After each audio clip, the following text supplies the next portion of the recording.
The 1960s were kicked off with the invention of the halogen lamp, which was invented by Elmer Frederick and Emmett Wiley. Now, there wasn't really anything else that happened in 1960, so I'm going to move on to 1961 with the election of John F. Kennedy. John Fitzgerald Kennedy captured the Democratic nomination despite his lack of knowledge in and experience in other countries' affairs and his Catholic faith. In 1962, Steve Russell came out with the very first video game named Space Wars. This game featured two players that would fire missiles at each other for points, all while they were trying to escape the gravitational pull of the sun. Also in January, the first audio cassette was released to the public. The compact cassette, a trademark name, was developed by the Philips company in Belgium. It was more of a packaging innovation than a technical one, based on pre-existing magnetic tape technology which had been around for decades. Magnetic tape had already revolutionized the recording studio in the 1950s. Up until then, recordings were still cut on a lathe, pretty much the same way that Edison had done. Magnetic tape allowed for multi-track recording, overdubs, and editing.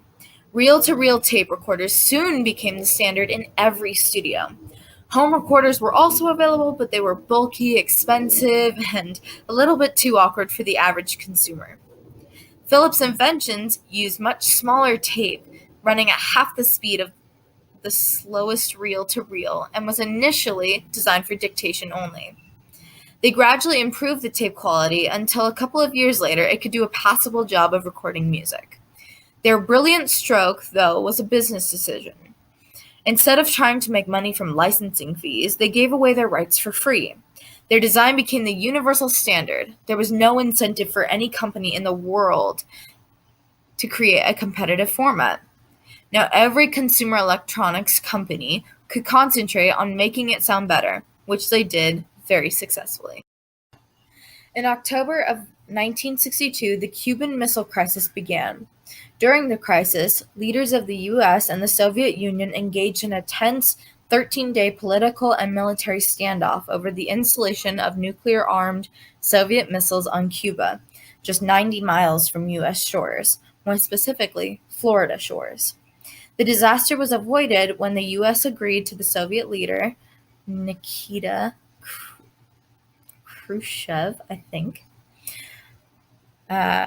When we agreed to the Soviet leader's offer to remove the Cuban missiles in exchange for the U.S. promising not to invade Cuba. Kennedy also secretly agreed to remove U.S. missiles from Turkey. 1963 was very active, from civil rights speeches and marches to the assassination of a president. This year led to some major controversy. Martin Luther King Jr. gave his I Have a Dream speech on August 28, 1963. The speech was given during a march on Washington, D.C. for civil rights and had major effects afterwards. President Kennedy was aware that a feud among party leaders in Texas could jeopardize his chances of carrying the state in 1964, and one of his aims for the trip was to bring Democrats together. He also knew that a relatively small but vocal group of extremists was contributing to the political tensions in Texas and would likely make its presence known and felt, particularly in Dallas, where U.S. Ambassador to the United Nations Adlai Stevenson had been physically attacked a month earlier after making a speech there. Nonetheless, Kennedy seemed to relish in the prospect of leaving Washington, getting out among the people and into the political fray. A platform was set up, and the president, wearing no protection against the weather, came out to make some brief remarks. "There are no faint hearts in Fort Worth," he began, "and I appreciate your being here this morning. Mrs. Kennedy is organizing herself. It takes longer, but of course she looks better than we do when she does it." He went on to talk about the nation's need for being a second to none in defense and in space, for continued growth in the economy, and the willingness of citizens of the United States to assume the burdens of leadership. The warmth of the audience response was palpable as the president reached out to shake hands amidst the sea of smiling faces. Back inside the hotel, the president spoke at a breakfast of the Fort Worth Chamber of Commerce, focusing on military preparedness. "We are still the keystone in the Arc of Freedom," he said. "We will continue to do our duty, and the people of Texas will be in the lead." The procession left the airport and traveled along a 10-mile route that wound through downtown Dallas on the way to the Trade Mart, where the president was scheduled to speak at the luncheon. Crowds of excited people lined the streets and waved to the Kennedys. The car turned off Main Street at Dealey Plaza around 12:30 p.m. As it was passing the Texas School Book Depository, gunfire suddenly reverberated in the plaza. Bullets struck the president's neck and head, and he slumped over toward Mrs. Kennedy. The governor was also hit in the chest. A Catholic priest was summoned to administer the last rites, and at 1 p.m., John F. Kennedy was pronounced dead. In January of 1964, the basic computer language had been invented.